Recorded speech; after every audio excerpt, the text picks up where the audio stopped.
if you own land and you want to know how can you pay for some of these practices, this gal's your gal. She actually works over on the Eastern Shore, but she knows people and she knows these programs. Her full-time job is to enroll landowners in programs of financial assistance. And she works a lot with the Natural Resource Conservation Service to get that done. And she's going to give us an introduction to all those different programs. Sierra's been working with what, a couple years now? And I've had a great time getting to know her over the last couple years, and I'll let her take it away. Thank you. All right. Good afternoon, everybody. So once again, my name is Sierra Patterson. I am the Delaware Farm Bill biologist, but I work really closely with our Maryland biologist as well. So I'm just going to kind of give a pretty high overview because federal programs you could talk about all day with all the nuances and things that kind of go into it. So I'm just going to sort of get a broad overview for everybody. You should have, or at least be able to share with somebody, kind of a sheet that gives an overview of what I'm going to go over here, just so you can follow along and take notes if you need to. And I'll try to keep it as brief as possible so that we can have time for questions at the end.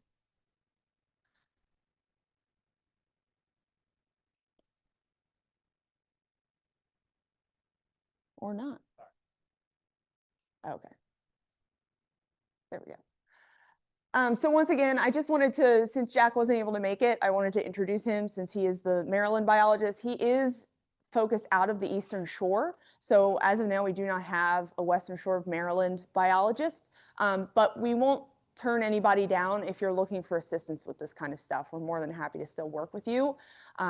So we are Farm Bill biologists. We are employed through Quail Forever, but it's in a partnership with NRCS, or the Natural Resources Conservation Service, which is under USDA. And the whole purpose is we do very similar to what kind of Luke and Kyle do, where we work with private landowners and give habitat advice, provide technical assistance, but we also have this tie to NRCS where we have access to federal computers and the federal programs, specifically the Farm Bill programs, to help implement these things as well with you, instead of you having to go kind of totally separate to an NRCS office. Like, we have that really close tie with them to where we'll be with you throughout that whole process. Has anybody ever participated in any Farm Bill programs before? Just to get an idea, like CSP, CRP, EQIP? Okay, just wanted to get an idea. So this is just a broad overview. You have this map on your handout. This just gives a breakdown of everything. So again, NRCS is under USDA, so is FSA, the Farm Service Agency. The NRCS specific programs are EQIP, CSP, and WRE, and we'll go over those acronyms in just a minute.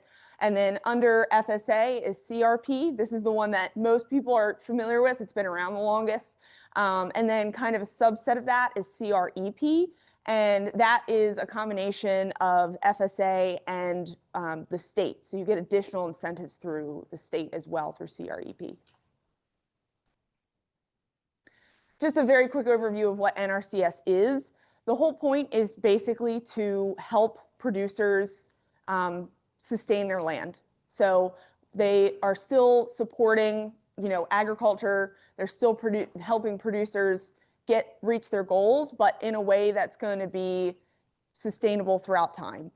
So soil, water, wildlife, all of those kind of different elements. That's sort of what, the whole, what it was kind of based after or based under. General guidance for all of these programs are, when you apply, you go, and fill out an application, kind of like, many other things that we do. And it is ranked based on kind of what resource concerns there are. So, for example, if you want a riparian buffer, if you want to grass your waterway because it's eroding a lot, if it has a lot of erosion things, that's an example of a resource concern that would be put there. It basically justifies, the need for the assistance that you're looking for. And it's the same for wildlife habitat. If you're looking to do something for quail specifically, or, any wildlife, pollinators, or, deer, turkey, any of that, one of the, ranking examples is, how poor is the wildlife habitat right now. So it kind of goes through that process. And again, it is competitive. So you are going against other people that are also applying within the same program, trying to do the same thing, because there's only a set amount of money that is allocated.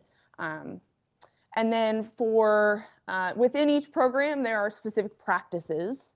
And then there are contract terms and practice lifespans. So that's the definition of that is given on your paper. The contract term is how long the contract is. Separate from that are practice lifespans. So you can have a contract that's 5 years, but that specific practice may have a 15-year lifespan where you have to maintain that practice. You're basically agreeing, if I do this, timber thinning, I'm agreeing to maintain it that way and not clear cut it after you've done what you needed to do and then, cropping it or something. You're basically agreeing to stick to what you agreed to within that lifespan. The first one I'm going to go over is EQIP, the Environmental Quality Incentives Program. Again, competitive ranking process, we already went over that. This can be applied to cropland, forest land, associated ag land, pretty much anything you can think of.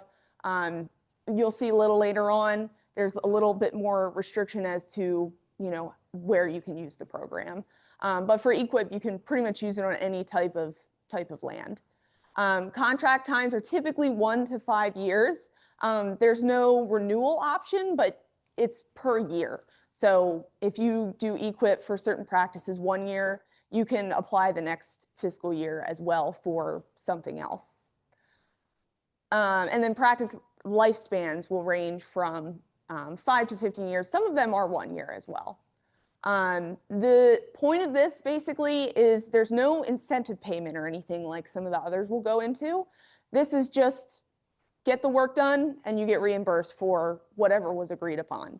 A lot of times the term is cost share.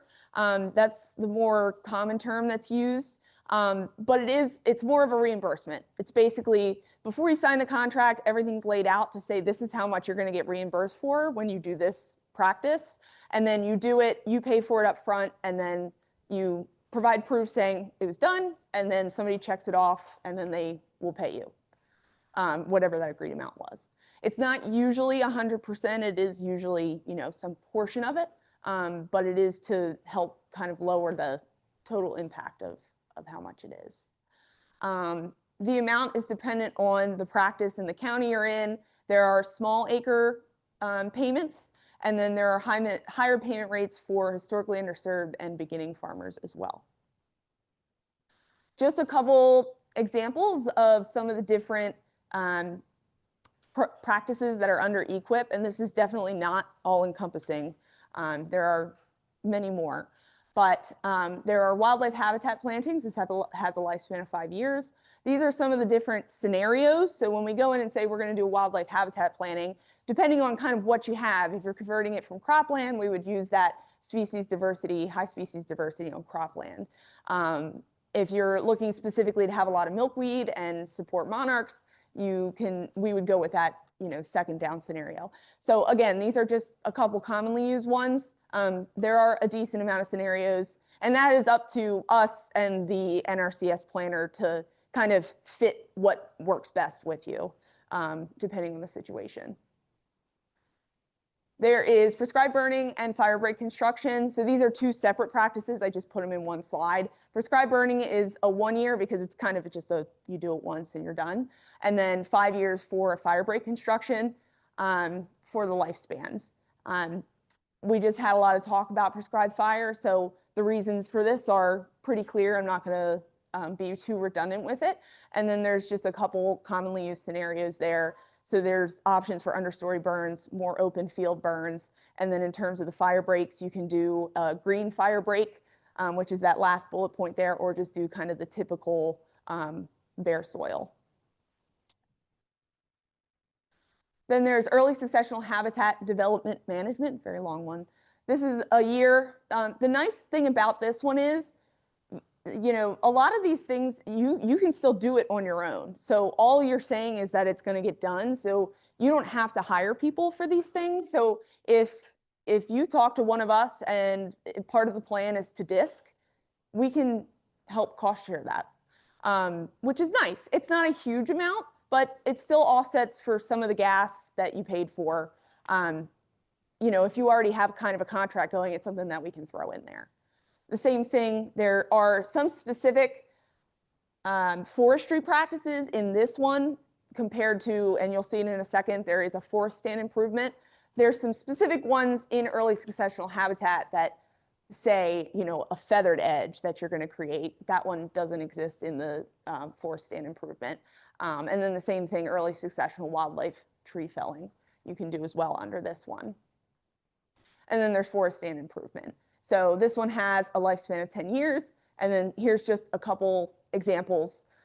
Again, there's lots of different scenarios under this. So if you're looking to get something done, you know, with forest land, there's probably a pretty good scenario that fits it if you're not going to go with, say, you know, a logger or something. And that is something, you know, we'll talk to you about. Sometimes if you have a mature stand that can be harvested by a logger and you have a forestry consultant that's working closely with that logger to make sure that they're doing it to still meet your needs of wildlife, they're not just going in and, you know, ripping things up, you know, you can always go that route as well. Herbaceous weed treatment, Kyle mentioned herbicide earlier. I'm sure you also mentioned herbicide as well. So that's a common management tool that we use. So there's an option for that as well under EQIP. And then here's just a couple other practices that exist. And again, this is not the whole list, but these are the main ones that we do tend to use for wildlife. Then going into CSP, the Conservation Stewardship Program, this is kind of, you're already doing things to your property. So this is helping you continue that. It's a little bit less of, I just want to get this done. So let's just say you have an open field that you haven't really done much with, other than maybe just keep the woodies out. That may be something where we want to use EQIP just to kind of get things set. And then, you know, down the line after that, you can enroll in CSP to kind of help maintain that. So this one does have a yearly payment. They just upped it to a minimum $4,000 a year. It is a 5-year contract across the board. It's always going to be that. The practice lifespans range from 5 to 15 years. And then within that 5-year contract, you have to do at least one enhancement. So that is basically, the enhancements for CSP are extremely similar to the ones we just went over in EQIP. So pretty much if you see an EQIP practice, there's probably an adjacent in CSP. Some of them get a little bit more specific, but I'm not even going to go over specific enhancements that they have in CSP because they're so similar to EQIP. And then going into Conservation Reserve Program, CRP, this one is a little bit different. So, oh, and I'm sorry, I didn't go over with CSP. Let me go back really quick. This one can only be applied to cropland or forest land specifically. And then for CRP, you want to, this one can be applied, it doesn't have to currently be cropped, but it has to have cropping history within a certain amount of years. Right now, we're still running under the 2018 Farm Bill. So I don't, Luke, do you know the years off the top of your head? I think it's 2012 to 2016 or 20something. Yes. It had to be farmed 4 years. 4 of the 6. Well, right. And so that is still what they're running under right now. When the new Farm Bill does get approved, that's going to shift up. So, but right now we're still running under that Farm Bill. These are always 10 to 15-year contracts. So this one is a little bit more of an obligation. And then the payment rates are based on soil rental rates. So that one is under FSA purely. Then looking at CREP or CREP, this one is just, again, a subset of CRP, but it has a state component to it. So it has the payment rates that are the annual rental payment. There's an incentive payment. And again, those depend on the soils that you have that kind of decides that rate. And then payment for up to 50% of the eligible cost to install an approved practice. And then for the state payments, there is an additional per acre per year incentive, a one-time lump sum, and then a payment up to a percentage of eligible costs. I didn't give that percentage because I'm sort of talking on behalf of Maryland and Delaware right now, and it may vary. I think for Delaware, it's up to 37.5%, but I'm not sure off the top of my head what Maryland's is. And then there are extra incentives for high priority concerns. Here are some examples of some CREP practices. These are pretty self-explanatory.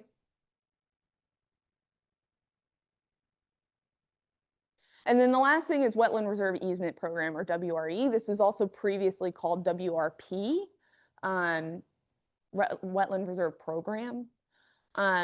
This one is of, kind of the obligations or the longevity of obligation. This is going to be the longest one, but you're also looking at it is an easement, so it's tied to the property, and so it is sort of dedicated to having that habitat on it. There's the option for a 30-year or in perpetuity. So for the perpetuity option, NRCS pays 100% of the restoration costs. And then for the 30-year, it is 75% of the restoration costs. The only kind of requirement is it has to be at least 10 acres. There has to be some sort of hydrology that needs to be restored. So for example, if you have a lot of ditches throughout your property, that would be something to where they sort of decide with the soil scientists, if we were to kind of, put a plug in these ditches, is that going to restore the hydrology that would have naturally been there before? So it kind of has to meet some of those. And then, if those are all if that meets all the requirements, then, you still have ownership of the land. You still have access to hunt it. It does not become NRCS property in terms we can't just let people out there. It's not public land all of a sudden. It's still completely yours. If there are parts of the property that, if you want to only enroll part of the property that's 10 acres, then you can do that. Or if you have, say, 20 acres, but there's an area that you want to maybe have a house later down the road, they can just take it out of it, in the initial planning process to where it won't be included in the easement. Really, all it's doing is it's preventing it down the line from being built on top of or used for whatever other reason.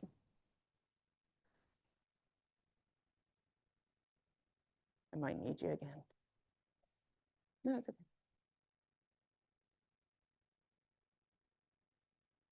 And then very quickly, I just want to go over the fact that our whole job is to provide technical assistance and then also help with financial assistance. So we have those ties with NRCS, like I mentioned, but we also are very close to a lot of NGOs and states programs.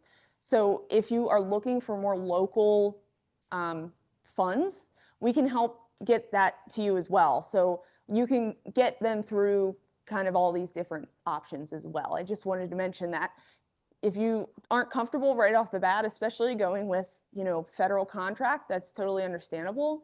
We can help you go through, especially conservation districts. They have a lot of really great resources that you can go and get some money to help cost share as well.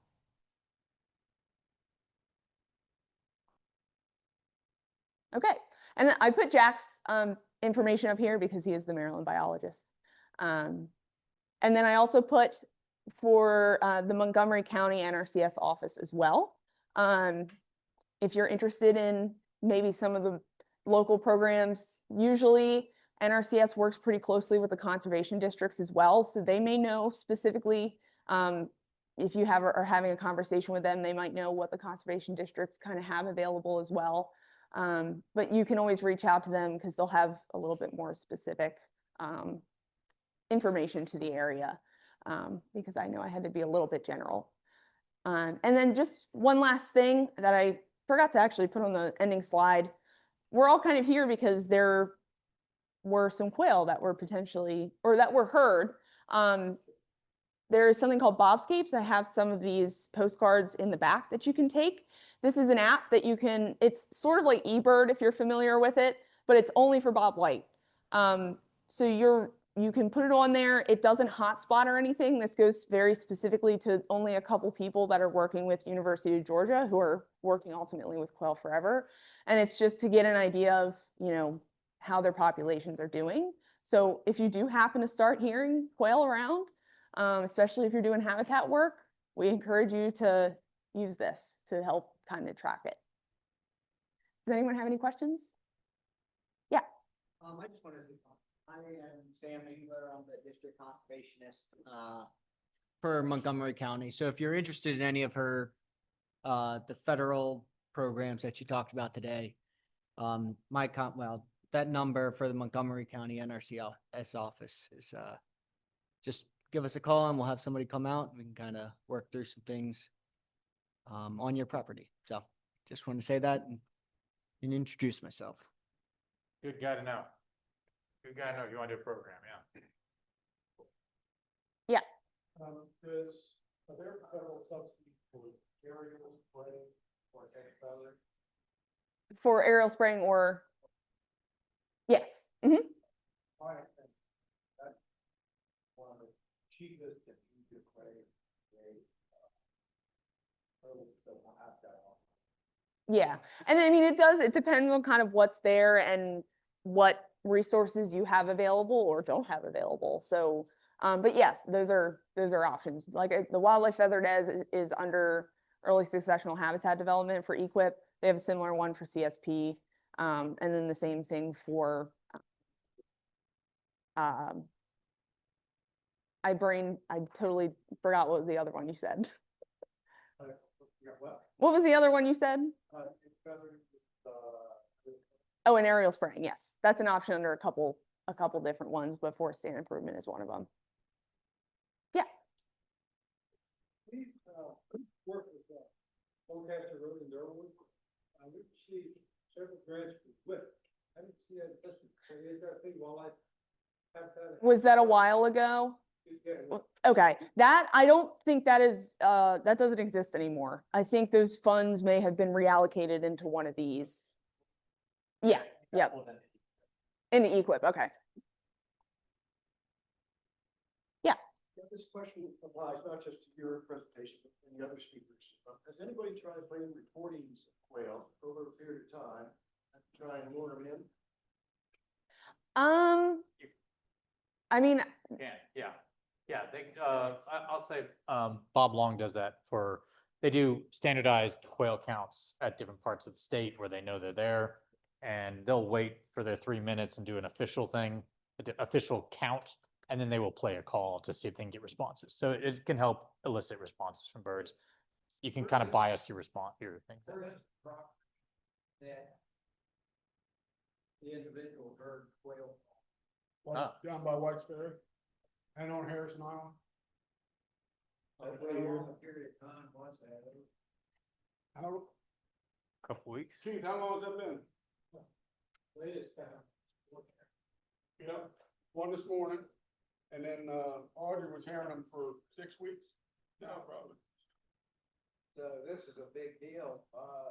Seems to me, and maybe Kyle might be the guy to talk to, but we need to know whether those are wild quail, tender eggs, which they probably are.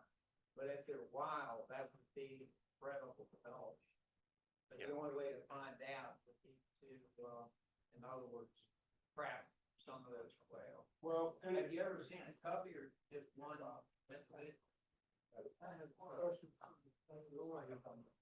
You just heard. Oh, and they, people have seen. Yes, I've got a video. Steve, I wouldn't say trap if they are wild, it would be very much a big development. I don't know, we'd want to trap them because it would stress them and maybe cause any trouble on them. I think we'd want to encourage them. It would be hard to know if they're wild or not. The best way to find out is if they survive and in a good habitat environment. If they're pen raised, they'll probably peter out in a few months. And then, what we know is we won't have wild quail without habitat, right? So that's what we're talking about today.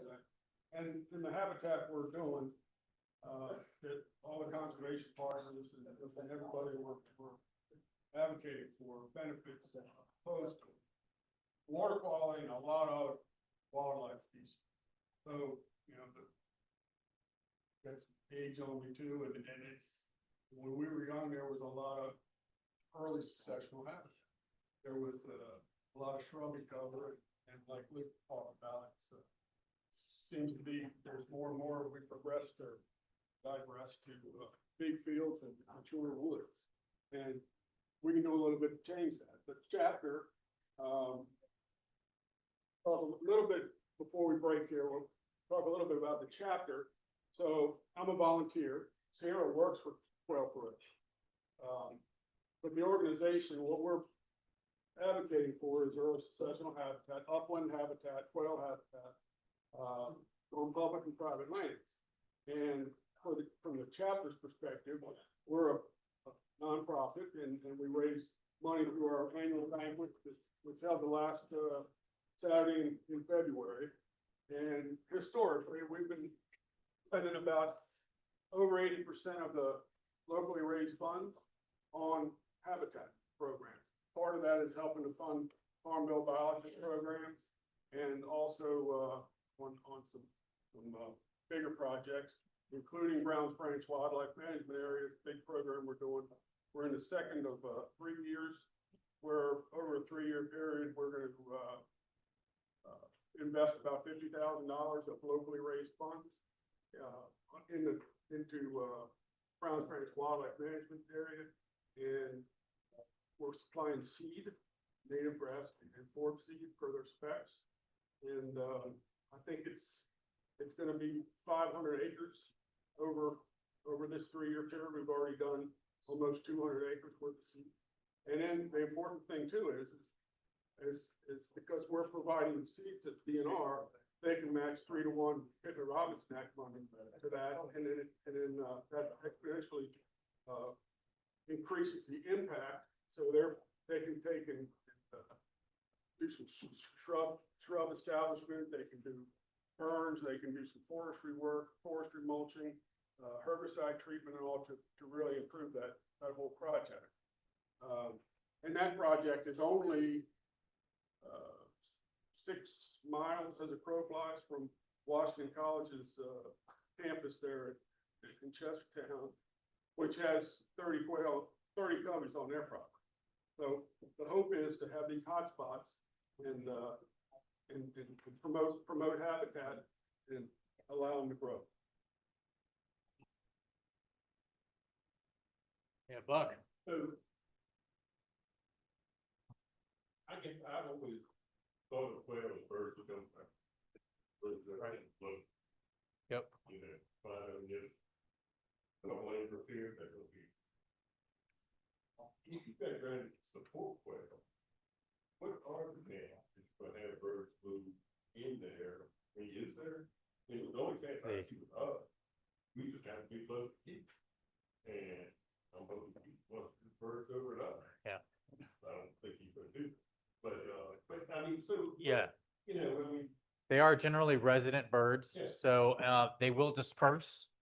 And I think the largest dispersal distance is 6 miles. I think in Texas, they saw a bird disperse 6 miles. So you can get some dispersal, but it's tough. Yeah, if we're 50 miles from quail, it's, I think to get them back, if they're not, I mean, if they're wild, it's gonna be great. But if they're not, it's gonna take reintroductions of wild trap birds that know how to escape predators.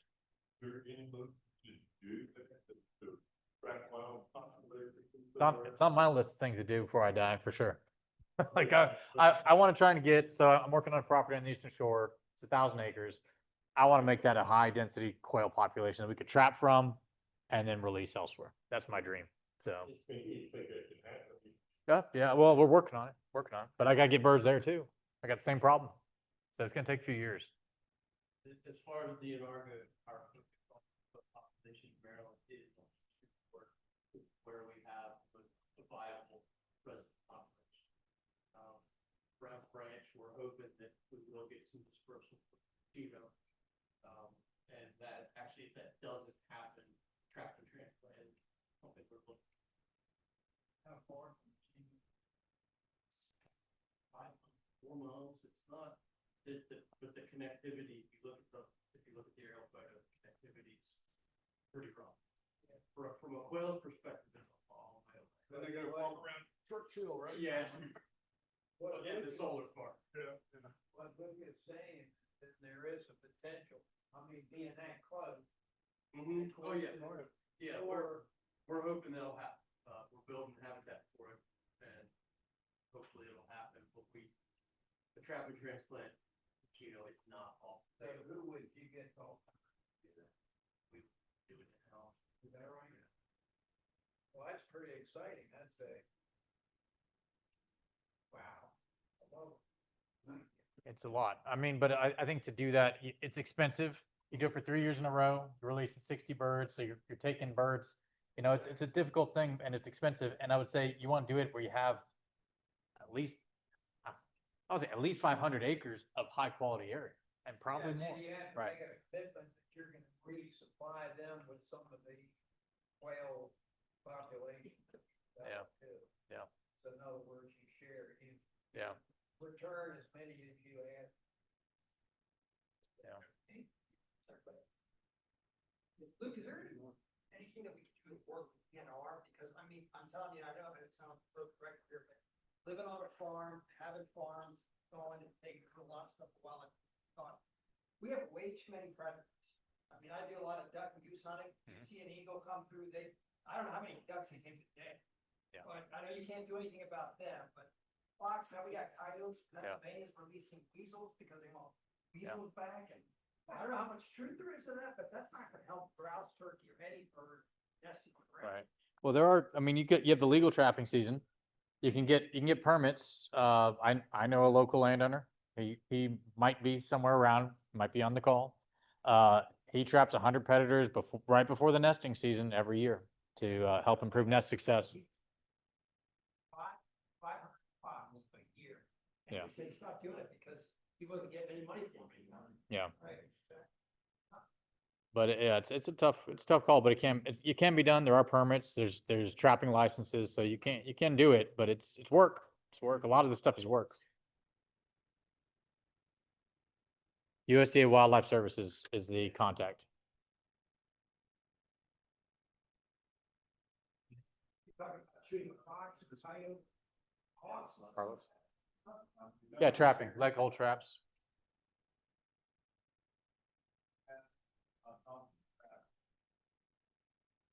Carlos? Yeah, but I guess we talk about the potential, even local birds. At what point in time do hen raised birds that have been released considered to be wild? That may be male, but the point is that you have different birds. Yeah. I've seen a lot of different studies all over how many birds that have survived after released out of church in second and third. Yeah. And so the percent that survive, they develop some degree of instinct for survival, right? How do you take that instinct that's been propagated and push it forward? But that's really what's happening right now. If you got most of them on Eagle Shore, we're on the west side of the bay, there's just not a lot of birds. Yeah. I mean, we raise them, but at the end of the day, if you hear one, it's cut south, right? Yeah. So at the end of the day, that's a hen raised bird by definition. Right? Yeah. And so my question is, once they are released, and big fun, I grew up in Southwest Georgia all day, like Thomasville area, they release thousands. Okay? And so how do we take advantage of some of the genetics that was raised and learned? Well, I've only seen, I looked up all these studies and one of those emails I sent out, I've not seen a solid study that said they can survive. I mean, I've seen some, when they put radio collars on them, some will live a month. Most are dead within a few weeks. Some will live a few months and one will hang on for a year. But when I read that in Texas, they released tens of millions of quail and they did not hang on.